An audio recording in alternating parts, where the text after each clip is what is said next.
Dalam gelapnya kamar kos di Jakarta, aku merapikan barang-barang, ditemani aroma tembakau yang kuanggap milik ayah. Tapi suara batuknya tak pernah terdengar. Suatu malam, di cermin yang berembun, bayangan ayah menunjuk ke bawah bantal. Aku menemukan suratnya, surat terakhir yang penuh penyesalan. Namun, saat ku beranikan diri kembali ke Magelang, fakta mengerikan terungkap. Sejak awal, aku tidak pernah tidur dengan arwah ayah. Sosok yang menemaniku selama 40 hari bukanlah ayah, melainkan entitas jahat yang menyamar, mengincar diriku. Dia datang untuk menagih janji yang tak pernah ayah ucapkan padaku.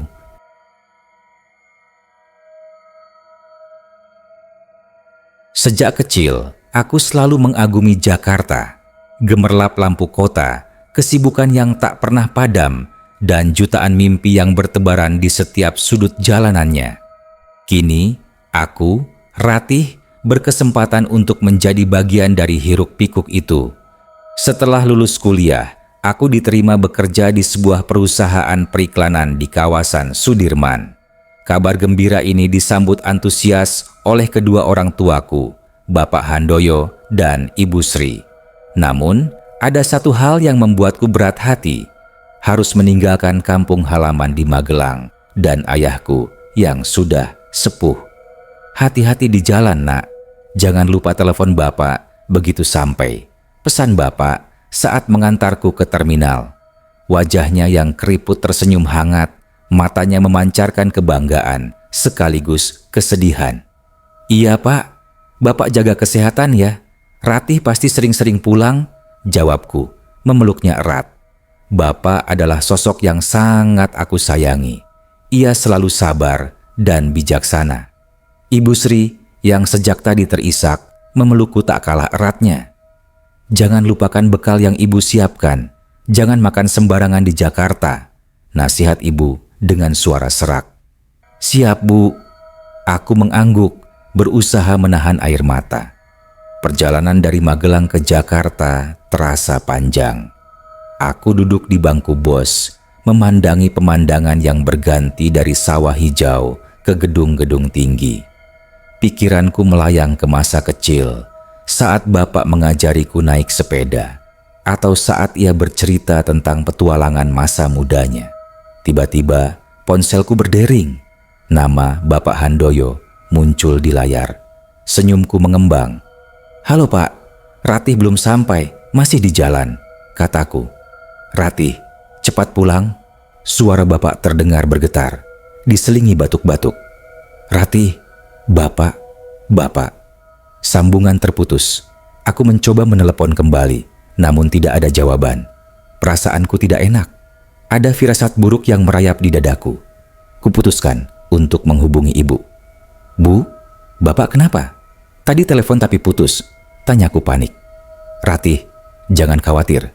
Bapak cuma kangen. Lanjutkan saja perjalananmu, jawab ibu. Suaranya terdengar tegar, tapi aku bisa merasakan ada sesuatu yang ia sembunyikan.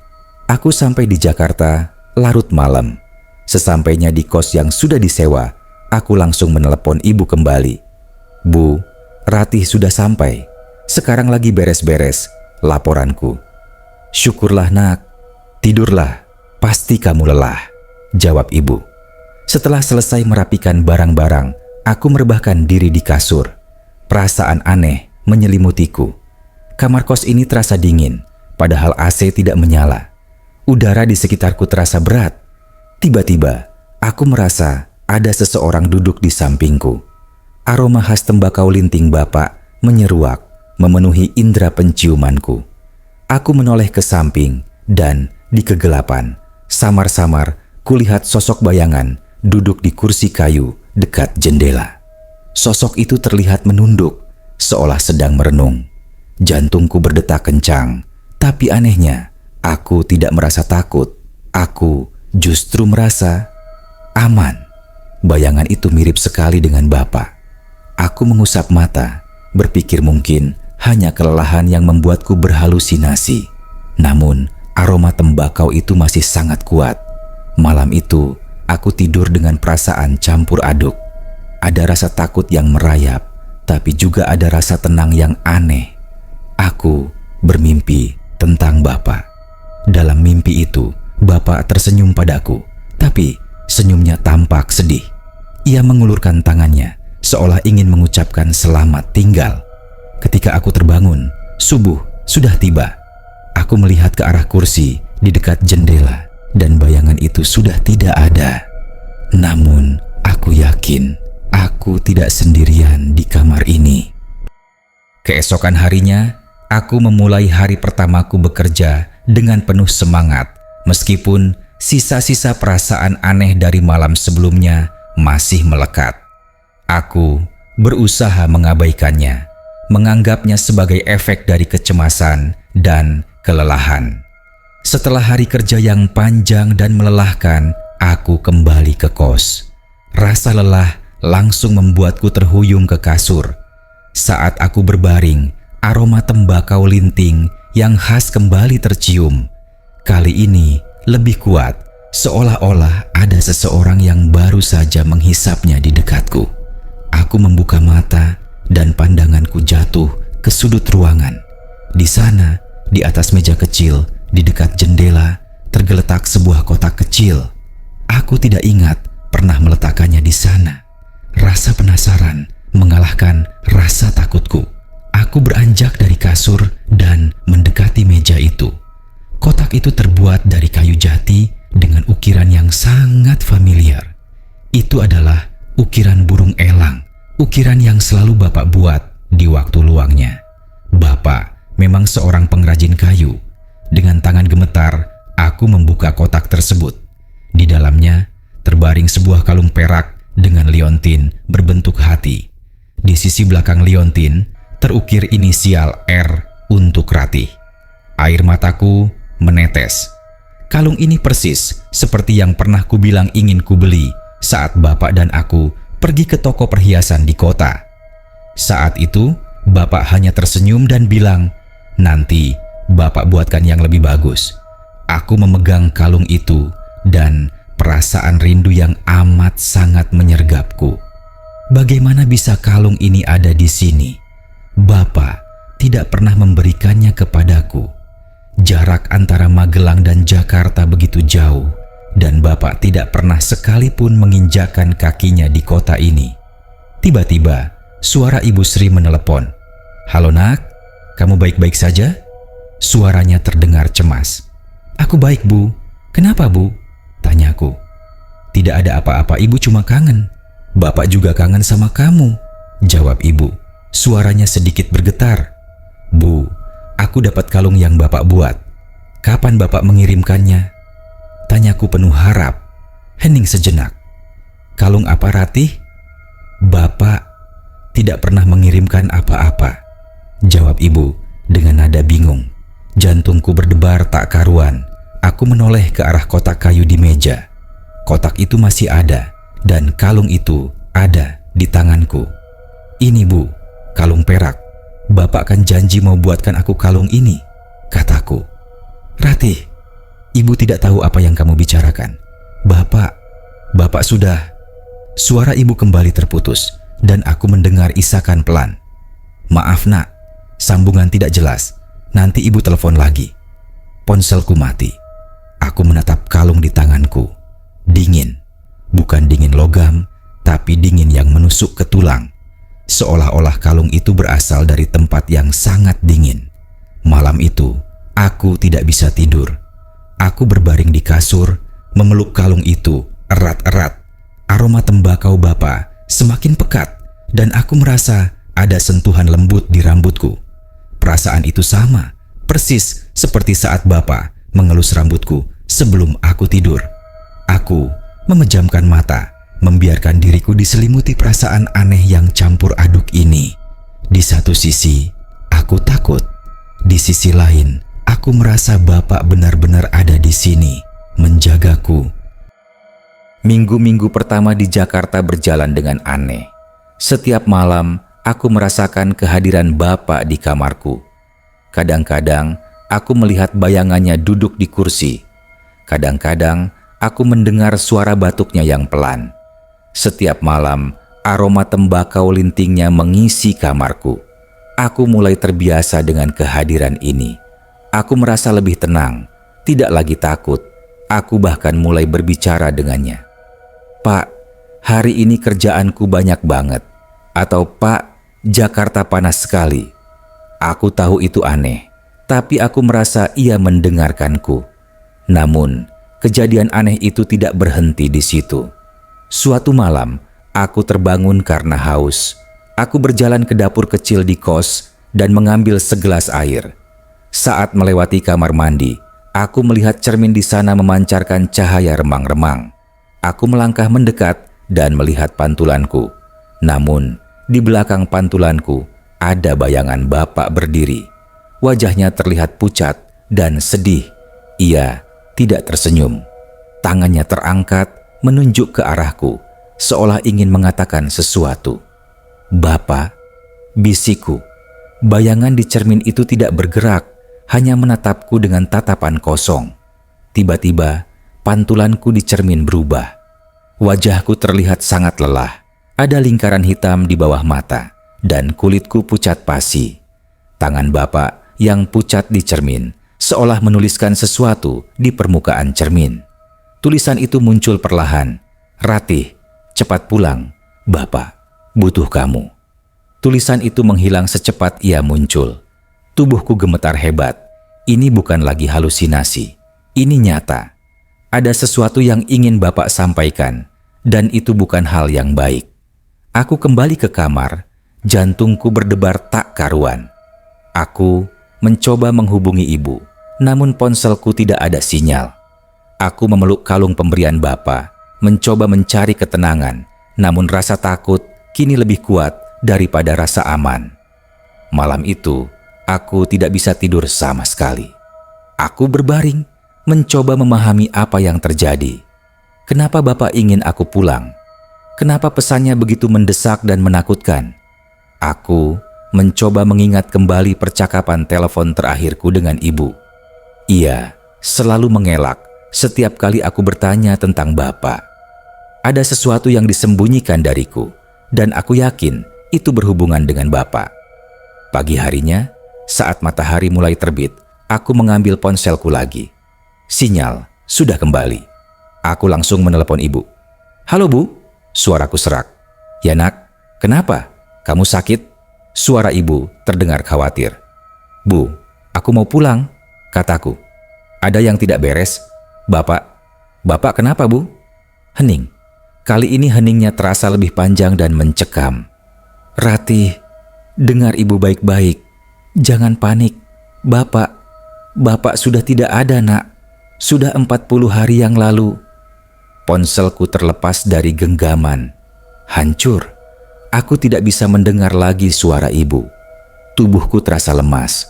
Lututku tak mampu menopang bobotku. Aku terjatuh ke lantai. 40 hari. Selama 40 hari terakhir, aku telah berbicara, tertawa, dan menangis dengan sosok yang tidak nyata.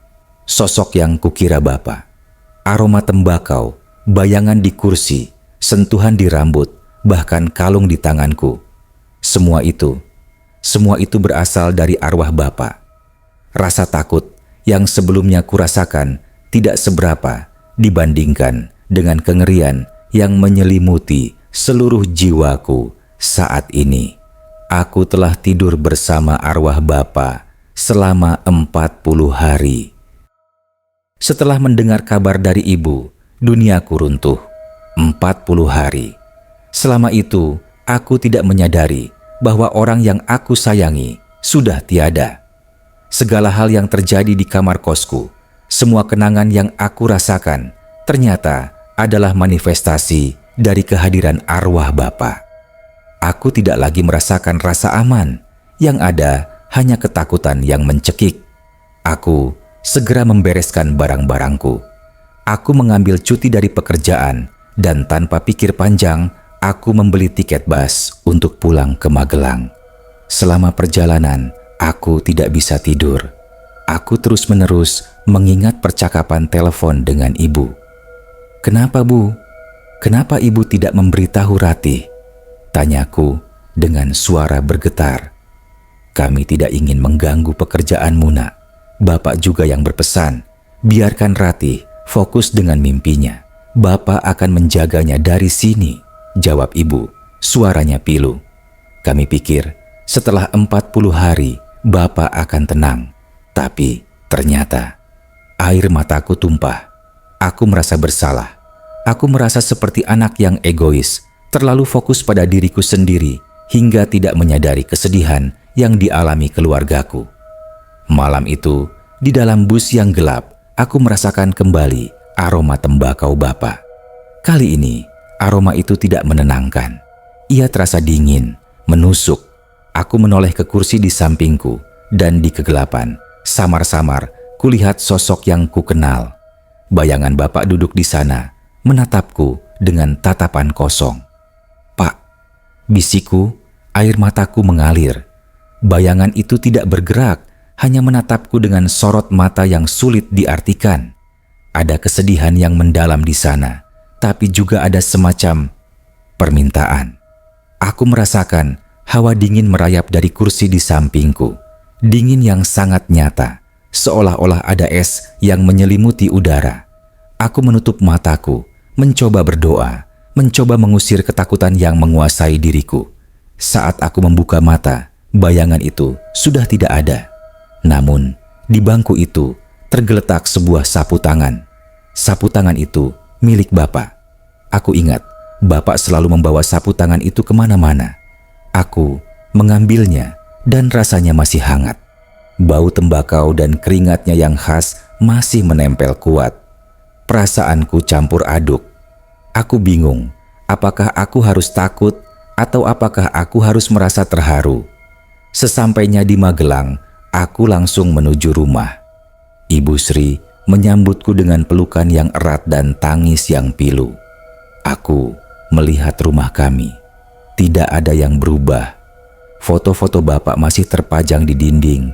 Kursi kesayangannya masih ada di sudut ruang tamu. Namun, ketiadaan Bapak terasa sangat jelas. Ruangan itu terasa kosong, sunyi, tanpa suara batuk dan tawa hangatnya. "Bu, kenapa Bapak selalu datang ke Jakarta?" tanyaku setelah tangisku mereda. "Kami tidak tahu, Nak. Setiap malam kami selalu berdoa agar Bapak tenang di alamnya. Tapi setiap malam juga kami merasakan kehadirannya di sini. Beberapa tetangga juga bilang mereka melihat Bapak berjalan di sekitar rumah kita. Padahal jelas-jelas Bapak sudah dimakamkan," jawab ibu. Suaranya bergetar. Malam itu, aku tidur di kamarku sendiri, di rumah. Aku tidak lagi merasakan kehadiran Bapak. Aku merasa aneh, seolah ada bagian dari diriku yang hilang. Ada rasa takut yang merayap, bukan karena arwah Bapak, tapi karena ketidakpastian. Aku tidak tahu apa yang Bapak inginkan. Aku tidak tahu mengapa arwahnya belum tenang. Hari-hari di rumah terasa berat. Aku mencoba membantu Ibu Sri, namun pikiranku terus-menerus memikirkan Bapak. Aku mengunjungi makamnya, membersihkan nisan, dan berdoa. "Pak, kenapa Bapak masih belum tenang?" bisikku, air mataku mengalir. Apa yang Bapak inginkan dari Ratih? Malamnya, aku bermimpi. Aku berada di kamar kosku di Jakarta. Bapak duduk di kursi seperti biasa. Kali ini, ia terlihat lebih jelas.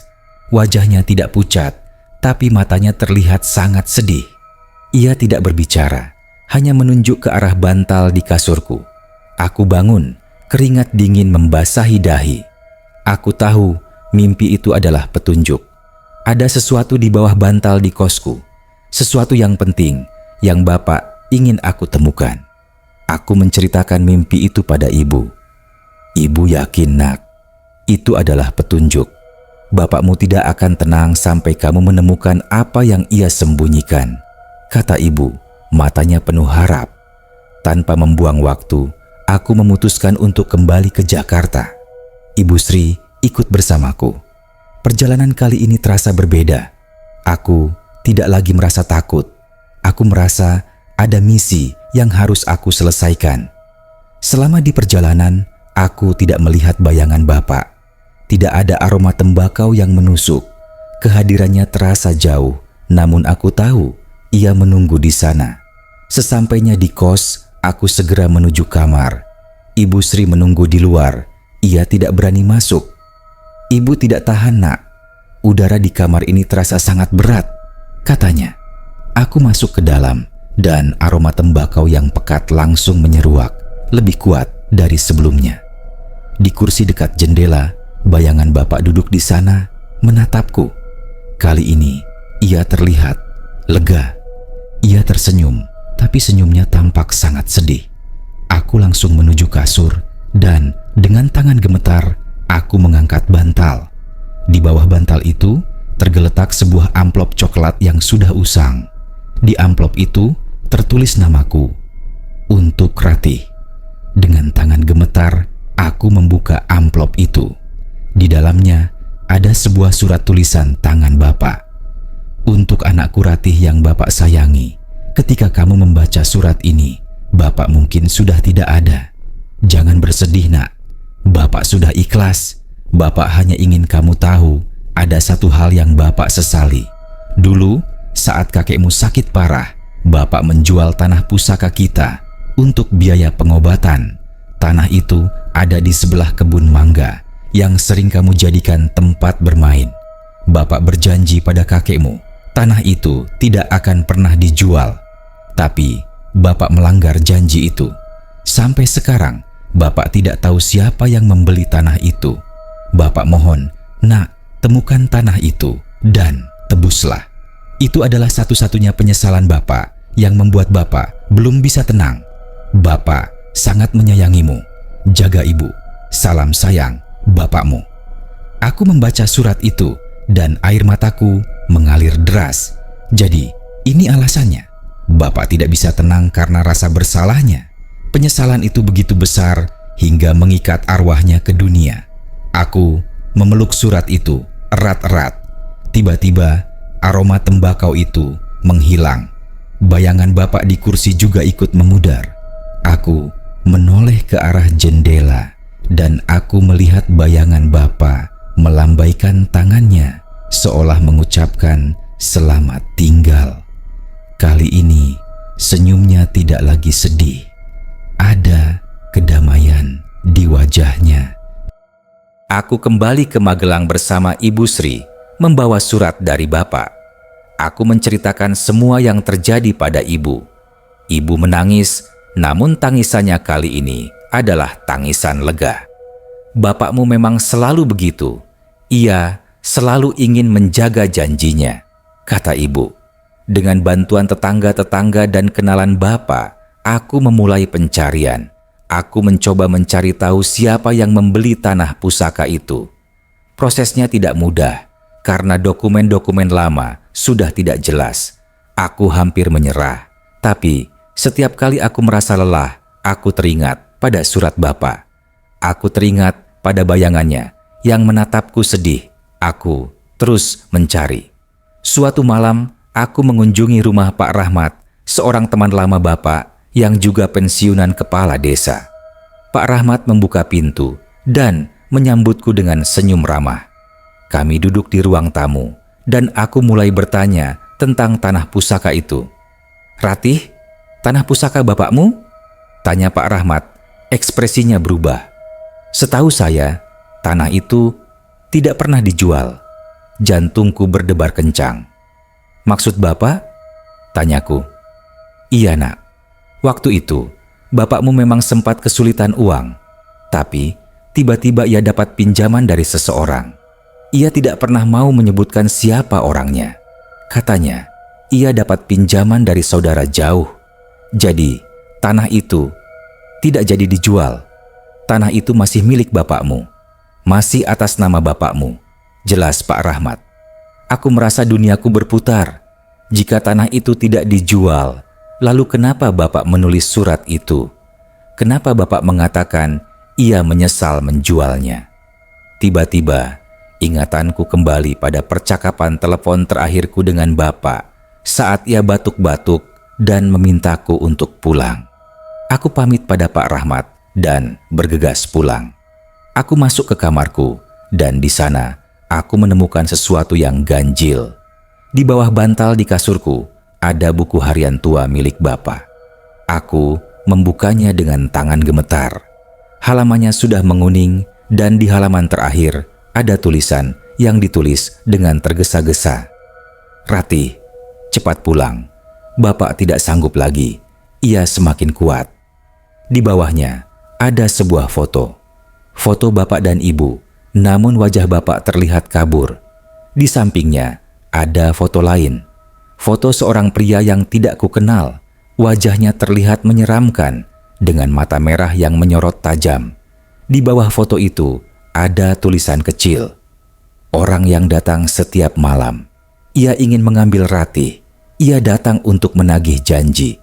Aku tidak mengerti. Aku melihat lagi tulisan itu. Ia ingin mengambil Ratih. Tiba-tiba, aku merasa ada sesuatu yang berbisik di telingaku. Suara itu bukan suara Bapak.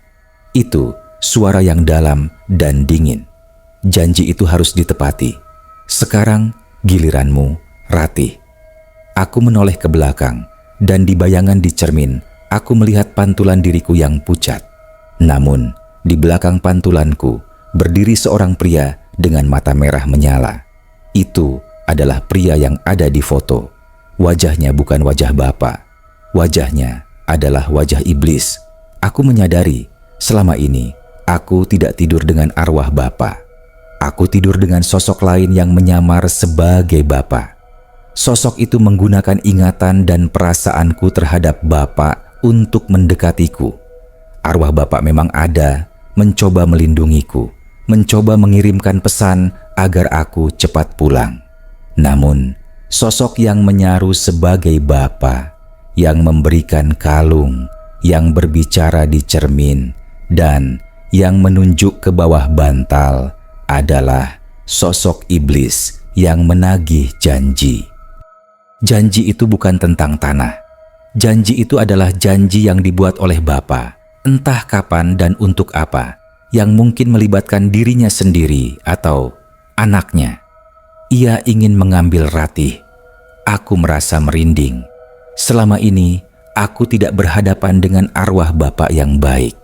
Aku berhadapan dengan entitas jahat yang berusaha mengambilku. Dan sekarang, setelah aku pulang, ia datang untuk menagih janji itu secara langsung. Aku melihat kembali cermin, dan di dalamnya, bayangan pria itu menyeringai. Aku tidak lagi merasa aman di rumahku sendiri. Aku tidak lagi merasa aman dimanapun. Malam itu, aku tahu pertarungan yang sebenarnya baru saja dimulai. Aku mematikan lampu, tapi kegelapan tak bisa menyembunyikan kenyataan. Pria bermata merah itu tidak lagi hanya ada di cermin atau dalam bayanganku. Ia ada di sini, di kamarku. Kehadirannya menusuk, lebih dingin dari hembusan angin malam. Ini bukan lagi tentang ayah, bukan lagi tentang surat atau janji. Ini tentang aku dan dia. Aku menarik napas, tapi yang kuhirup hanya aroma tembakau yang kini terasa pahit. Aroma tipuan yang selama ini meninabobokanku. Aku tahu, aku tidak bisa lari. Dan yang paling mengerikan, aku tak tahu apa yang akan terjadi padaku besok pagi.